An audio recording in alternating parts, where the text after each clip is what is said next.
I mean, this is a former light bulb factory for Westinghouse that they are trying to. I mean, it's incredible, isn't it? I think we picked a good Cleveland spot for this. There's a rest in peace Jerry Springer on here. There's like Bart Simpson. Uh-oh, we got someone pulling up here. Uh-oh, is that a cop? Is that a cop? You two look totally harmless. Well, we might have to handle this situation. Let's go out there and handle this, right, Charles? Keep recording. He's eyeing something on the car. Yeah, Okay. let us. Keep recording, John. Keep going.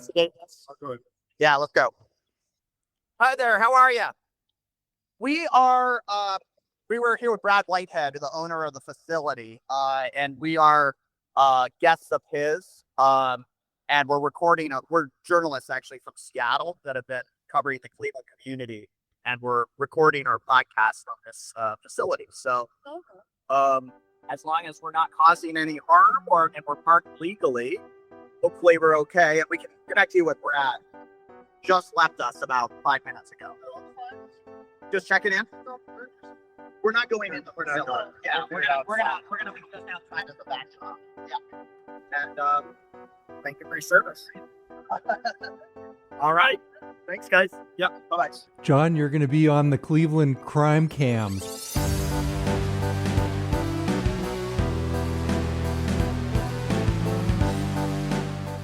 Welcome to the GeekWire podcast. I'm GeekWire co-founder Todd Bishop in Seattle. My co-founder and co-host John Cook is not in his usual spot this week. He's in Cleveland, Ohio, of all places, and he's brought a guest along, Seattle tech veteran and angel investor Charles Fitzgerald. We're going to explain what they're doing in an abandoned facility in Cleveland. But first, Charles and John, it's great to have you on. Thanks, Todd. I thought you were going to do your Hello Cleveland line. Oh, Charles. yeah. Hello from Cleveland. Hello from Cleveland. Yes, we are currently located at a former Westinghouse light bulb factory, which, just to give folks a scene, I'm going to switch my camera here to give you a sense of the industrial, some might say wasteland that we are amongst. This employed hundreds of people back in the day, and this is a brownfield site that is now under redevelopment. Obviously, they're a couple years away from it, but this is the Rust Belt. This is Cleveland. This is a part of society, a part of economic history that people in Seattle don't really get a view into as much. And we're excited to tell you why we're standing here and what we've learned over the last few days of being in Cleveland. And it's worth pointing out, this is just one facility. This was the kind of the heart of the industrial district. So there are hundreds of acres with cool old buildings like this that show that old industrial legacy. Well, for people who have not followed this story, back in February, Charles wrote a guest column for GeekWire with a blunt warning. And in fact, it's appropriate that the two of you are there because Charles wrote the column and then John got you in hot water with the headline because the headline was to don't let Seattle become the next Cleveland. And we think about, I don't know, there are 300,000 residents roughly in Cleveland, and we think about 290,000 of those people have read the piece based on the feedback we've been receiving We've from learned it's being taught in the university. That was one thing. Charles just told me that today, that he got sidetracked with a Case Western entrepreneurship and business professor who took Charles' column and presented it to their class, and they divided into teams. One was pro Seattle, one was pro Cleveland, and they debated the piece and which city had more merits, which had more promise, and then they did a vote at the end. Todd, who do you think won? Cleveland. Seattle or Cleveland? Cleveland. Wrong. Seattle won.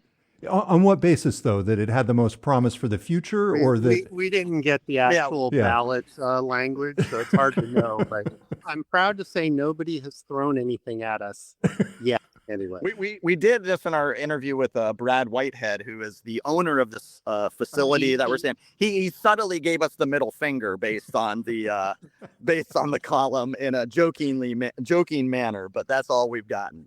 But the message of Charles's piece was, hey, Seattle, don't take it for granted.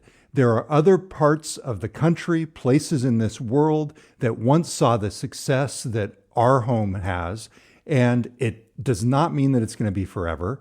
Cleveland's mayor, Justin Bibb, wrote back. He called his city a comeback story. He invited the two of you, or at least Charles, to come see it for yourselves. And then, John, since you actually grew up not far from Cleveland in a small town called Worcester, Ohio, you tagged along for the ride. So you've been there for the past few days. So catch me up. We haven't talked at all. What have you been doing and what have you learned?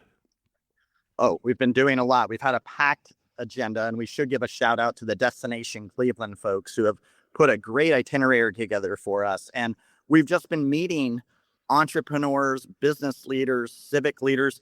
We've met the governor of Ohio, Mike DeWine. You're kidding. No, we interviewed him.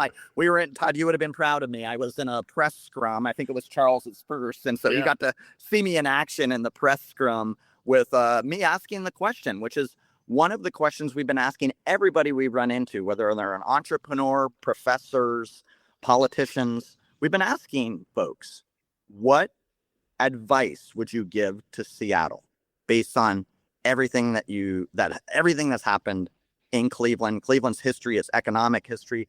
And boy, the responses have just been so illuminating and interesting. Give me some highlights. To me, the contrasts with Seattle are maybe the most interesting. There's some very stark contrasts. Number one, everybody here is hustling. So back to that point about prosperity is not a given.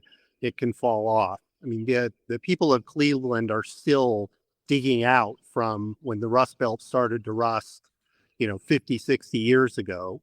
And so there is just everybody hustle, hustle, hustle. And they're focused on jobs. They're focused on economic growth. They're focused on just getting stuff done. And that is a notable contrast with Seattle.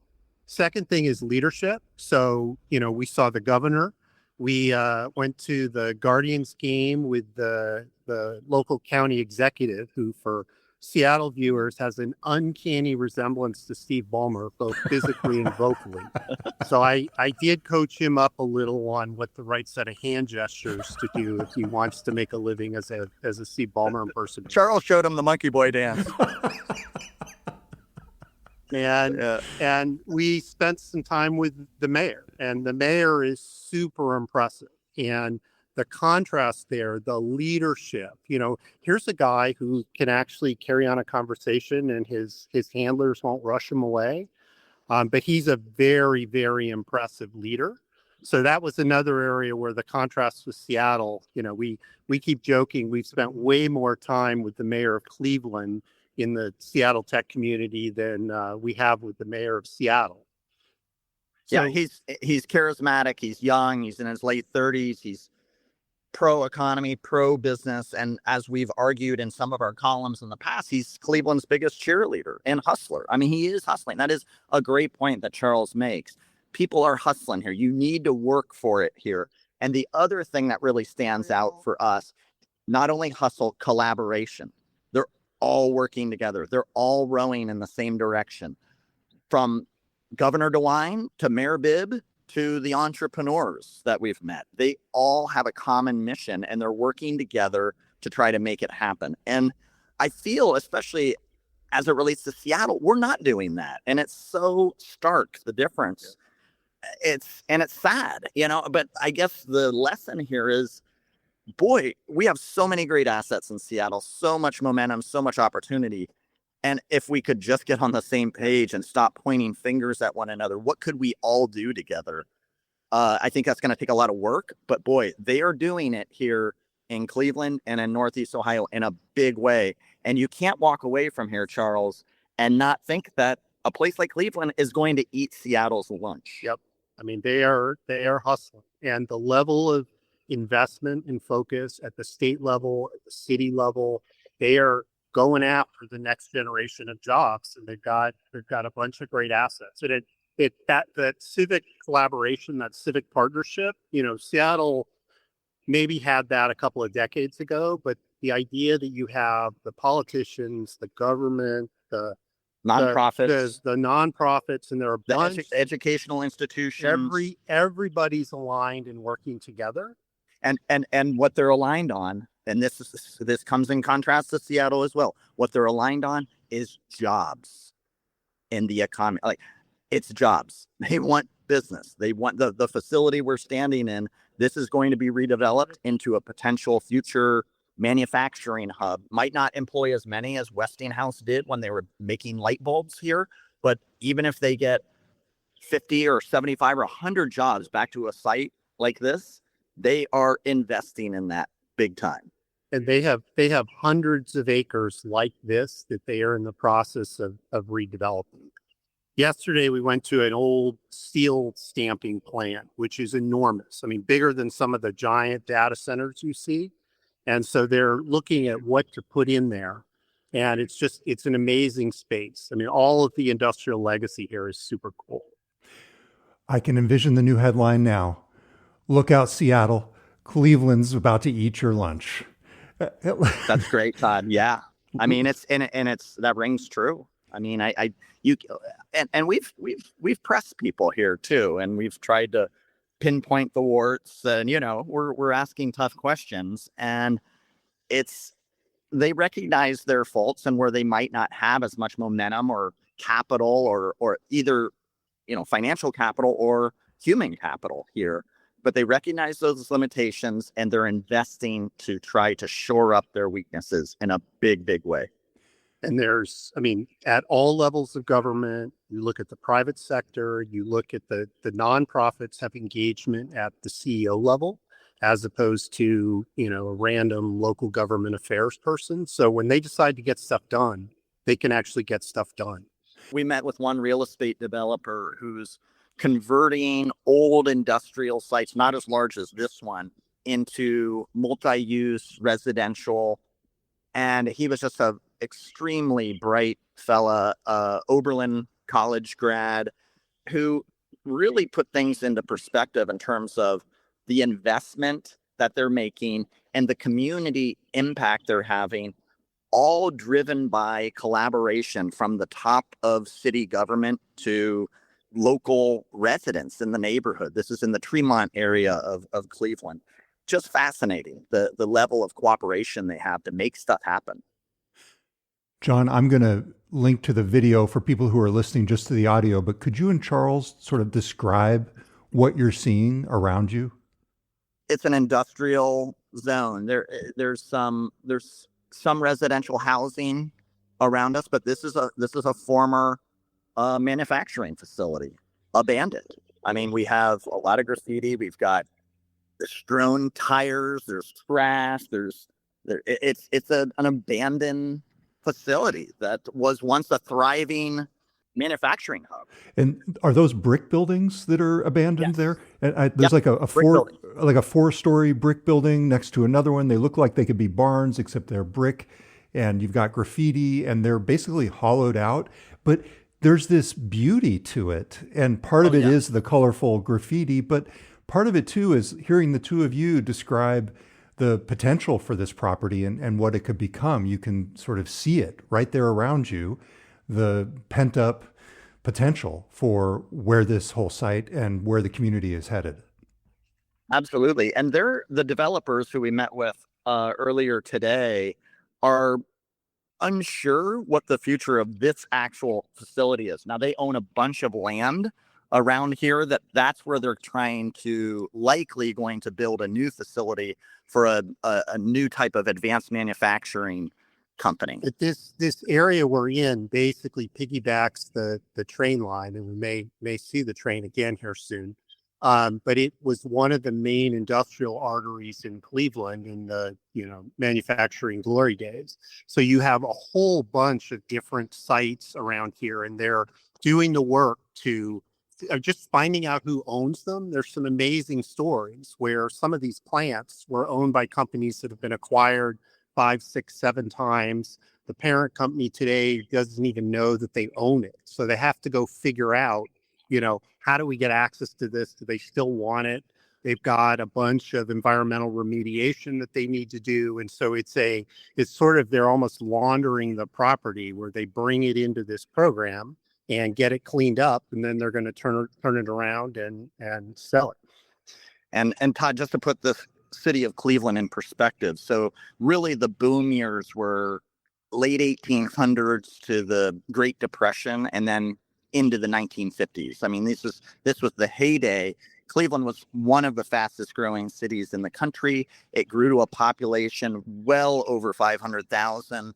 It was a boom time. They had more patents here than any other city. It was the fifth largest city in the country. It was the hub of industry and, for that time, technology and innovation, as the steel and gas and oil industries came together here, right here on Lake Erie. And so it's this interesting crossroads. And I think, a big reason why we're here is this cautionary tale that, like, things change. I mean, things change. And look where we're standing. Things change. The world changed. The Rust Belt started to rust. And, when I originally wrote the piece, I was looking between Cleveland, Detroit, and Pittsburgh. And ultimately, the reason I picked Cleveland, I mean, they've all been hit hard. Pittsburgh did a much better job managing it. They had the civic cooperation between the government and the private sector. Detroit was kind of oblivious. In Cleveland, and I've heard some more stories about this week, where the policymakers and the politicians sort of did their bit to make things worse. And Seattle is now at the cusp, right? The software era is probably coming to an end. It's not guaranteed that AI is going to replace that. So what do you do to prepare yourself for whatever that next act is? And, Seattle's history is random things come along, right? There's a gold rush in Alaska. Guy named Bill moves out from the East Coast and to pursue the timber business, gets into boats, decides to build some airplanes, makes Seattle an aerospace capital. So the challenge, particularly after the last 30 years, where we have accumulated so many talented people in the city, we really need to create our own luck, make sure those people are happy to stay in the city, make sure the city is a great place to live and work and play, and then let's let them cook. Let's see what they're going to come up with next. And the risk is that we see an exodus of that talent. And, just a couple of people make a very big difference. I mean, I like to do the thought exercise of, if I take 3 people out of Seattle's history of the last 100 years, it looks very different when those 3 people are Bill Boeing, Bill Gates, and Jeff Bezos. So we really need to make sure the city is still an attractor. I mean, the classic Bezos story is he gets in his Chevy Blazer and drives across the country because he's decided Seattle is where he wants to start Amazon. And I'm not sure we have that same attractive power today. And it's something to focus on if we want to maximize our luck going forward. Because as John said, the risk is Cleveland and many other cities are looking to eat our lunch. And it was, for Jeff Bezos, the talent and the taxes, the abundance of the former and the lack of the latter. Yep. Proximity to the Ingram book distribution warehouse in Oregon, too. Well, it's fascinating listening to you two talk. If you've got just a couple more minutes, there was an example this week that was very stark in Seattle that was in direct contrast to what you're talking about. So I want to talk about that when we come back. We'll be right back. You're listening to GeekWire. Welcome back. It's Todd Bishop. I'm sitting here talking in Seattle on a call with Charles Fitzgerald, angel investor, longtime technology industry veteran, and GeekWire co-founder John Cook, who are at an abandoned industrial site in Cleveland, Ohio. They've been there. You can read all about this on GeekWire. John, I don't know when you'll have those posts up, but we'll certainly link to them when they're done. That was a nudge, wasn't it?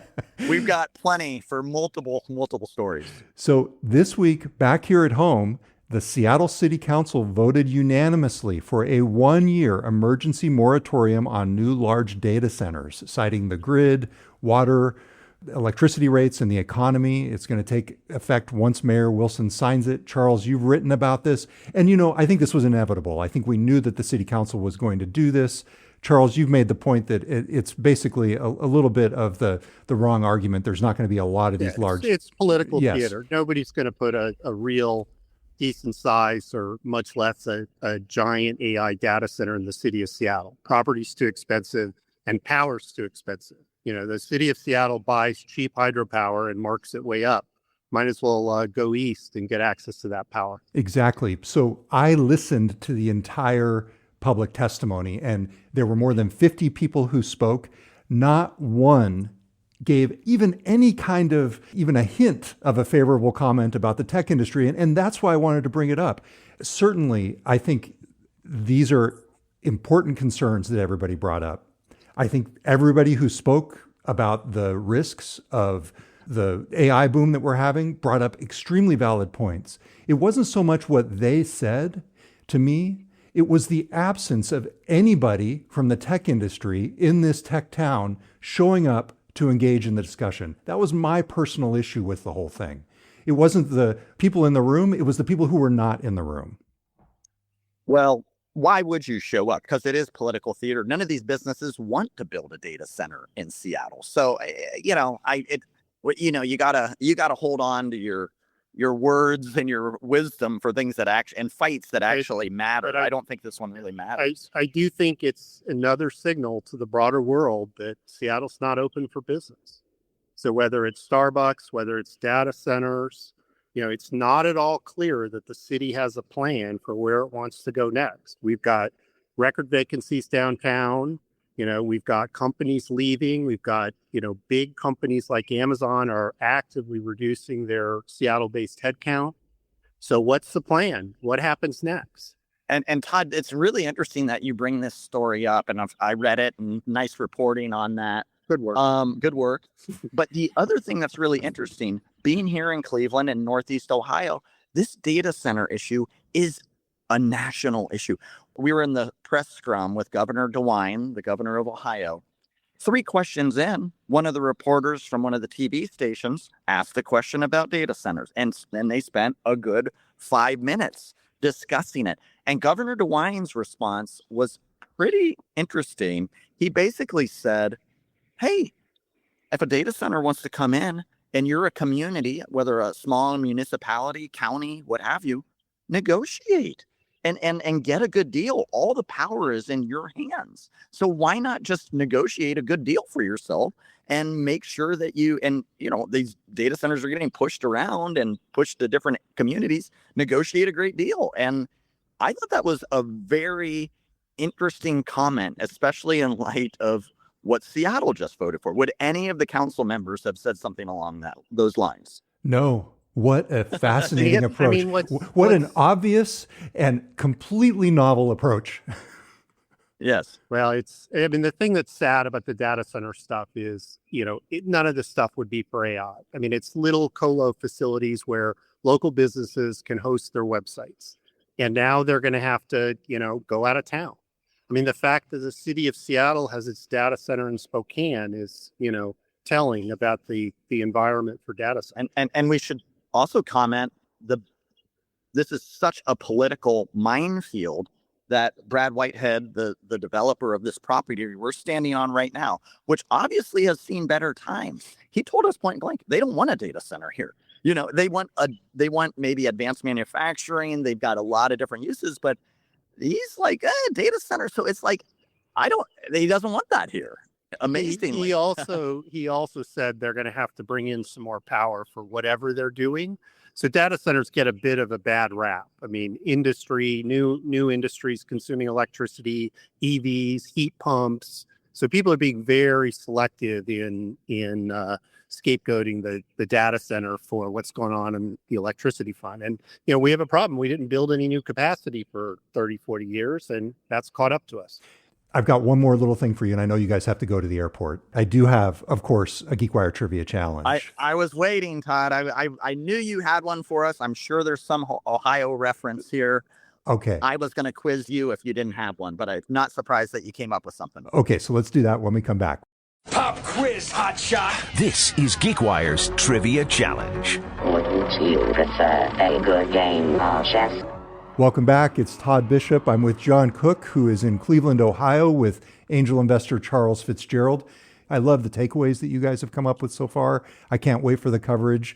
And Charles, thank you for making this happen. You know, I was a little skeptical, but it sounds like it's gone great. Well, I got another one for you coming up. Oh, so. Okay. All right. So here we go. GeekWire Trivia Challenge. In his column that started this whole thing, Charles argued that Cleveland, back in its heyday, was the big tech of its era, and he named the industrial giants that were founded there. So this is a bit of a trick question. I think you two will get it, especially the Ohioan among you, the Buckeye among you. But let's give you the question. Which of these four companies was not founded in Cleveland? A, Standard Oil. B, Sherwin-Williams. C, Goodyear. Or D, Republic Steel.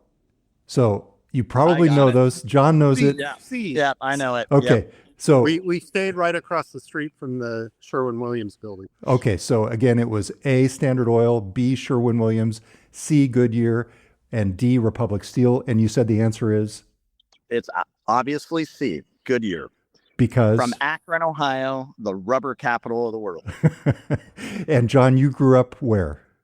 I grew up outside of Akron, town called Worcester. I played some soccer matches at the Rubber Bowl, home of the Zips. So I know Akron quite well, and Akron also being the first newspaper I worked at and where my mom was a correspondent for the Akron Beacon Journal. So I know that history well. So Charles, is this your first time ever in Cleveland in Ohio? Yeah, well, I was born in Columbus, but it's my first time in Cleveland. Oh, wait, so you have two natives on the trip? Well, I left at a pretty young age, and Columbus and Cleveland, they're kind of rivals. So okay, it doesn't buy you a lot of goodwill to say you're from Columbus. Charles, since you started this whole thing, I want to give you the last word. What do you think of the place? What are your key lessons? What are you going to be bringing back on that plane to Seattle with you? I was heartened that the original analogy held up. I mean, a lot of people have read it here and agreed with it, and you know, it really just underscores prosperity is fleeting. And we need to think about what the city of Seattle's next act is, because software is drawing to a close. We're not punching at or above our weight from an AI perspective. And we better figure out what's going to happen next. So let's make sure we keep all the people in town and see what they're going to go do next. And last question for you, Charles. We're recording this on Wednesday. This will come out on Saturday. In between, we're going to have a very substantial IPO, SpaceX.